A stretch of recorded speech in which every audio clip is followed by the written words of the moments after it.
Did you know that at the height of Hollywood's golden age, some of the world's most beloved leading men were forced to live a double life, only for their secrets to be tragically exposed by a devastating disease? In the 1980s and 90s, the AIDS crisis didn't just devastate communities, it shattered the carefully crafted illusions of Tinseltown, taking iconic talents who suffered in absolute silence and fear of ruin. If you think you know the dark history of the entertainment industry, the reality of how these stars were abandoned by the studios they built will break your heart. Today, we're uncovering the tragic final days of Hollywood's closeted icons, how they fought HIV behind closed doors, and the single public confession that changed everything.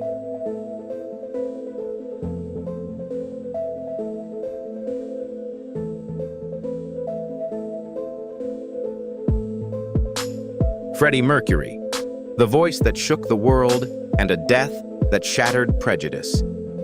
Freddie Mercury was never meant to blend in. Born Farrokh Bulsara in Zanzibar, the young immigrant arrived in London set apart by his heritage, his skin, and a deeply guarded secret: his attraction to men, a truth that society back then deemed strictly taboo. In the 1970s, music became Freddie's only sanctuary. When Queen burst onto the scene, the world was transfixed by masterpieces like Bohemian Rhapsody and We Are the Champions. Yet, behind the lavish costumes and soaring vocals, Freddie was singing his own truth, the painful struggle of a man trapped between who he was and who the world forced him to be. Mary Austin entered his life as a beautiful anchor. Even after Freddie bared his soul about his sexuality and their romance ended, she remained his lifelong confidant, the one he called the common-law wife and the heir to his heart. But as Freddie later found liberation in the nightlife of the late 70s and 80s, an invisible danger was lurking. In 1987, he received the devastating diagnosis: HIV positive. In those days, both in Britain and America, AIDS was an agonizing death sentence wrapped in cruel societal stigma. Yet, Freddie refused to let the music stop.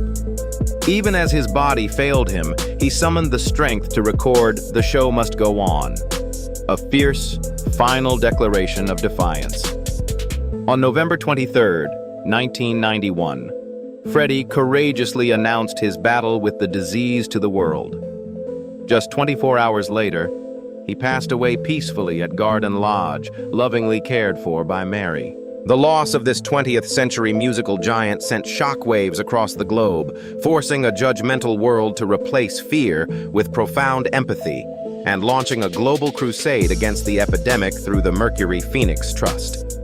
Farrokh Bulsara once had to hide to survive, but Freddie Mercury lived so that no one would ever have to hide in the shadows again.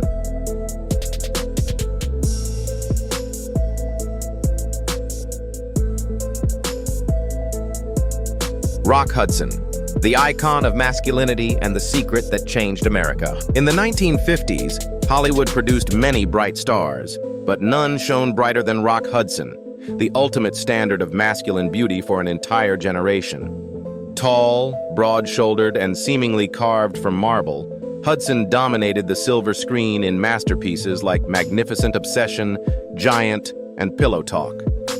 Women wanted to marry him. Men wanted to be him. America worshipped Rock Hudson as the very embodiment of perfection. Yet that golden image was only half the truth. Behind the camera, Hudson was a gay man living in constant fear, knowing that even a whisper of suspicion could destroy a leading man's career in an instant. Universal Pictures controlled his life with an iron fist, suppressing private photos, smothering rumors, and even arranging a rushed marriage to Phyllis Gates in 1955. Hudson had no choice but to wear that domestic life like another movie prop. For decades, the men who loved him had to love him in the shadows, never able to walk down the street or dine together in public. By the early 1980s, tragedy struck when Hudson tested positive for HIV. In an era when AIDS was heavily stigmatized as a disease of shame, he chose to suffer in silence. Then, in July 1985, the nation froze.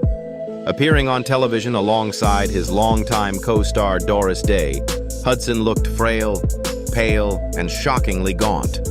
Days later, the truth was officially announced to the world. On October 2nd, 1985, Rock Hudson passed away. The loss of Hollywood's greatest masculine icon shattered America's complacency, forcing the government and the public to finally confront the AIDS epidemic seriously. It sparked unprecedented research, fundraising, and awareness, ultimately saving countless lives. Rock Hudson lived a life cloaked in secrecy, but his legacy altered the course of history.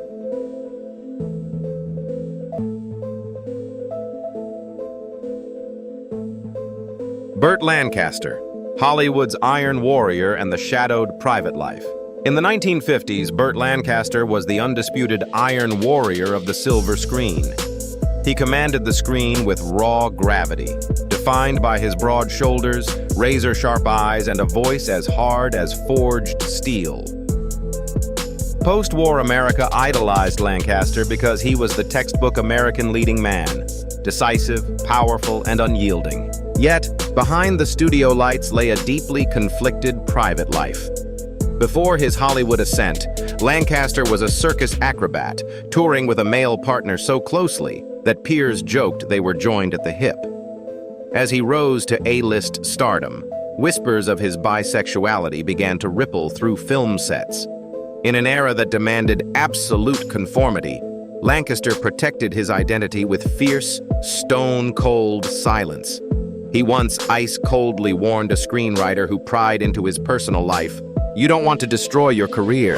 For decades, his same-sex relationships existed only in absolute secrecy, confined to private hotel rooms that left no paper trail.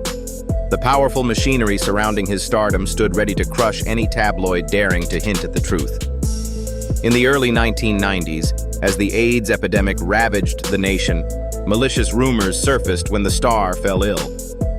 Though official records confirm he passed away in 1994 from a stroke and heart disease, the public's obsession with his hidden life never truly faded. Perhaps that was Burt Lancaster's ultimate Hollywood tragedy. He spent his entire life playing the strongest, most invincible man on earth. Yet he was forced to lock away the most vulnerable and authentic part of his soul just to keep the myth alive.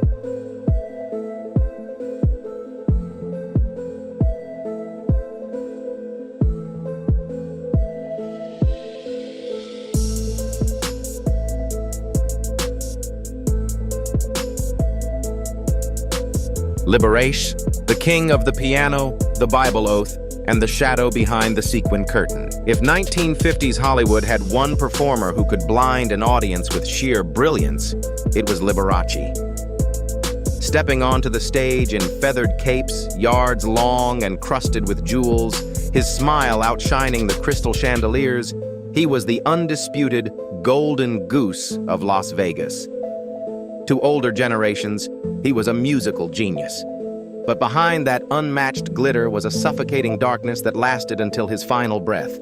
Liberace understood the power of image and knew that mid-century America would never tolerate his love for men. To protect his multi-million-dollar contracts, he meticulously crafted the persona of a charismatic bachelor who adored women. In 1957, when a British newspaper dared to imply he was gay, Liberace immediately sued.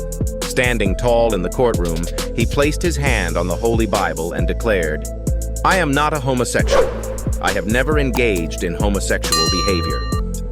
He won the case because, in those days, such an accusation was deemed the ultimate character assassination. Yet his private life was the exact opposite of his public vows. Behind closed doors, Liberace lived with his young boyfriend, Scott Thorson, whom he publicly dismissed as his chauffeur. It was a relationship defined by intense control. Liberace went so far as to pressure Scott into extensive plastic surgery, reshaping his face to look like a younger version of Liberace himself. By 1986, the devastating grip of AIDS began to ravage the showman. As he withered away, he laughed off his friends' concerns, insisting, "It's just pneumonia, darling." On February 4th, 1987, Liberace passed away. Hoping to preserve his carefully constructed myth, his family announced the cause of death as heart failure. However, amid intense public skepticism, the Riverside County Coroner's Office stepped in and ordered an autopsy. The final report shocked the nation with a single line: death due to encephalopathy and pneumonia caused by AIDS. The Bible oaths and the empire of sequins collapsed under the weight of the truth. Liberace remains one of old Hollywood's most haunting cautionary tales. The brighter the spotlight, the more terrifying the darkness hiding behind it.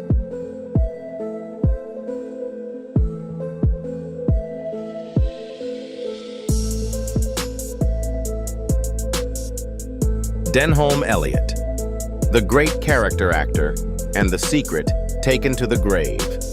There are some actors who haunt you with just a weary glance or a subtle crooked smile. That was Denholm Elliott. To American audiences of the 1980s, he was unforgettable as the warm-hearted, bumbling Professor Marcus Brody in the Indiana Jones saga.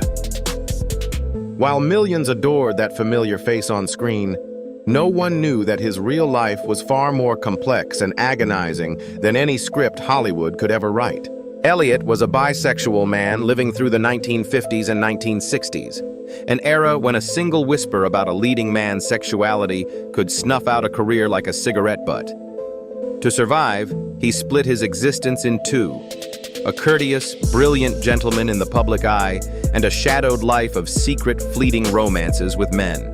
By the late 1980s, just as Indiana Jones made him a household name in America, his body was quietly breaking down. Diagnosed with HIV in 1987, Elliott realized that the private life he had spent decades hiding had returned as a death sentence. Yet, he refused to retreat. He hid his sunken eyes behind dark sunglasses, concealed his frail frame beneath heavy overcoats, and kept working as if racing death itself. The moment the director called action, the glasses came off, his back straightened, and he became the grounded, magical presence audiences cherished. On October 6, 1992, Denholm Elliott passed away at his home on the island of Ibiza, Spain, from meningitis brought on by complications of AIDS. The film industry fell silent, mourning a kind, gentle soul who had endured the terrifying loneliness of the era's most stigmatized disease. To honor his legacy, BAFTA later established the Denholm Elliott Award, a tribute to the man who never demanded the center of the spotlight, yet seamlessly became the beating soul of every film he touched.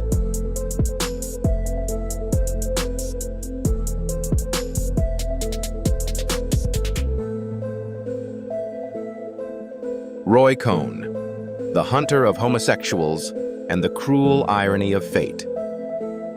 In the annals of American political history, few names carry as much darkness as Roy Cohn. As the powerful chief counsel to Senator Joseph McCarthy in the 1950s, this ruthless attorney held the fates of thousands of U.S. civil servants in his hands. Though not a Hollywood star, Cohn's life story remains one of the most chilling and deeply ironic HIV/AIDS-related tragedies of the 20th century. During the 1950s, as a Red Scare anti-communist frenzy swept the nation, another equally merciless witch hunt was underway in the shadows. The Lavender Scare, a systematic campaign to purge homosexuals from the federal government. By a monstrous stroke of irony, Roy Cohn, one of the chief architects driving this brutal purge, was himself a closeted gay man. Armed with a vicious, venomous rhetorical talent, Cohn could incinerate a person's reputation with a single scathing remark. He used this terror to safeguard his own secret, living a double life, a ruthless enforcer in Washington by day, and a frequent visitor to clandestine gay clubs in New York by night. In 1984, his body turned against him. Facing rapid weight loss and visible lesions, rumors swirled that Cohn was HIV positive. He flew into a trademark rage before the press, barking at reporters, "I have liver cancer. That is the only truth." Cohn fiercely denied his true self and his diagnosis until his final breath. In August 1986, Roy Cohn died at the age of 59. While his official paperwork listed liver cancer, his physicians later confirmed to the press a truth that stunned America. Roy Cohn had died of complications from AIDS. It was the ultimate poetic punishment by fate. The man who helped engineer a climate of terror where thousands of LGBTQ+ Americans lost their livelihoods, families, and dignity. The man who mocked and persecuted his own community ultimately succumbed to the very disease most closely associated with the people he had spent his lifetime destroying. The curtains may have closed on these iconic stars, but their silent battles paved the way for the visibility and medical breakthroughs we see today. Their tragic ends weren't just Hollywood heartbreak. They were the wake-up call the world desperately needed. Which of these stars' stories touched you the most? Drop your thoughts in the comments below. If you believe their legacies deserve to be remembered, hit that like button and subscribe for more deep dives into history's untold stories. Up next, click right here to discover the secret lives of modern Hollywood's biggest icons. See you there.